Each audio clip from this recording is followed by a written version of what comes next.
Hey everyone, welcome back to the channel. Today I'm showing you a super quick Excel trick, how to use Vlookup across two sheets. So here's the setup. On datasheet 1, we've got phone numbers. On datasheet 2, we've got phone numbers in column A and sales order numbers in column B. Now, let's say in datasheet 1 we want to pull in the sales order number for each phone. Here's the magic formula. Is equal to Vlookup, A to datasheet 2, A, B, 2, false. Let me break it down. A 2, that's the phone number we are looking up. Datasheet 2, A, B, that's the range in the other sheet with phone numbers and sales orders. 2 tells Excel to grab the second column, which is the sales order. False means we want an exact match.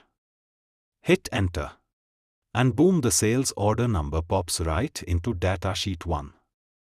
That's it, one formula, and you've connected to sheets like a pro.